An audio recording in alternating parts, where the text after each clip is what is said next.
Hi, I'm Dr. Greg Ellis. It's Renegade Day today. Renegade. My standard MO in this life, to fight against the existing establishments. Now, I've got this article from our local paper. Reports associate statins with memory loss. And this has got everybody up in arms. And of course, most doctors don't want to attribute memory loss or physical impairment to the use of statins because statins are so important to cardiovascular health. Now, you all know my position on this. Cholesterol was never the cause of damage to the blood vessel. It was always glycated proteins. And cholesterol came in to repair the hole. That's where it came from. And they all blamed cholesterol as the primary source of clogging. And this hasn't gone undone or reviewed, and it won't. It's just unlikely that that will happen, although the scientific literature is very, very strong on implicating the glycated proteins as the cause of cardiovascular disease and most other degenerative diseases. About 25 million people worldwide are on statin drugs. They experience muscle weakness and fatigue, and it actually impairs the use of coenzyme Q10, which will create a problem in the mitochondria, which is the powerhouse of the cell, and which drives all the energy and harms the mitochondria. And mitochondrial decay is one of the primary problems associated with early aging and disease. So you can see how problematic these drugs are. Now, I'm not a proponent of drugs. Last drug I took was when I was 22 years old. I don't use them. I don't believe in them. I don't believe in the pharmaceutical industry. But many, many people do. Now, I don't believe in the cholesterol thing either. I think that's all wrong. So now they're putting all these people on statins, and they're all in lockstep with one another. They're all saying the same thing. They rally round and chump out all their stuff that they've been telling us for 50 years now, and they defend their positions, and the news media goes after all the guys who are the head of the chief of cardiology at Yale or whatever, and then they all get together and tell us the party line. So that's what you hear every day, the party line. I'm not about the party line. I'm more interested in the facts, and have been all my life. So there's a real problem out there. And one gal, medical doctor down at the University of California in San Diego, has put up a website to discuss and take surveys on statins. People are actually losing themselves. They're losing their health as a result of being on these drugs.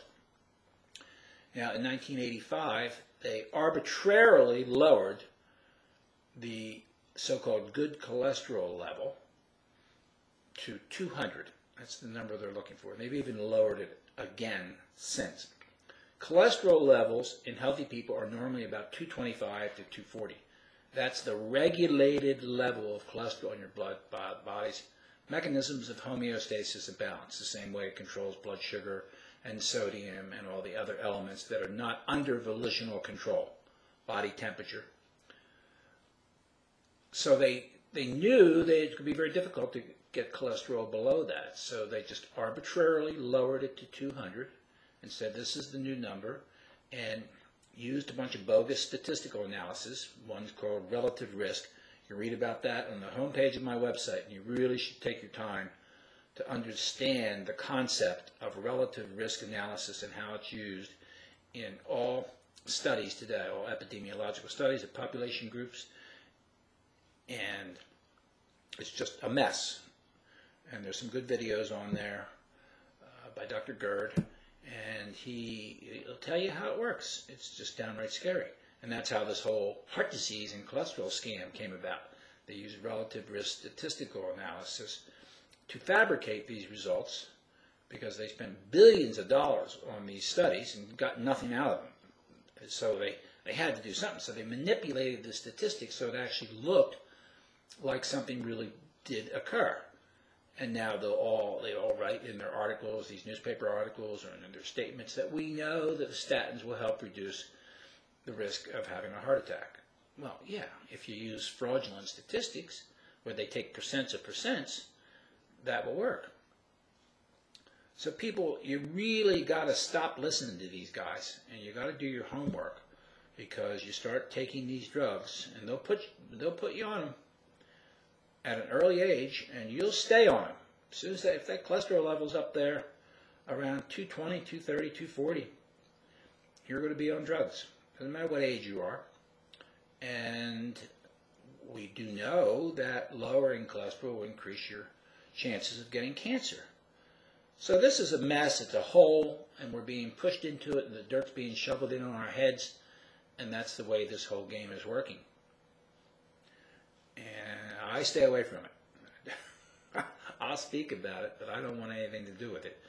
And I'm very well studied on this subject, and been studying cholesterol since 1980, when I found out it was all a scam. Up until that time, I bought into it too, like everyone else.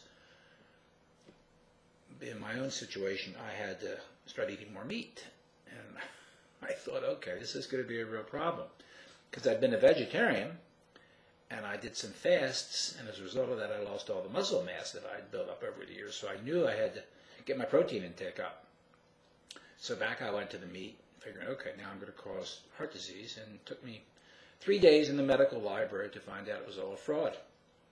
By then I could read anything I needed to read, because I was trained in that by 1980. So that's the story on statins and other cholesterol-lowering drugs. You shouldn't be trying to lower your cholesterol. You should be forgetting about it and not worrying about eating low fat, because that's a death blow as well. Best thing to do is restrict carbohydrates, because they lead to glycation, and that's what's going to damage you, the glycated proteins. I'm Dr. Greg Ellis, Renegade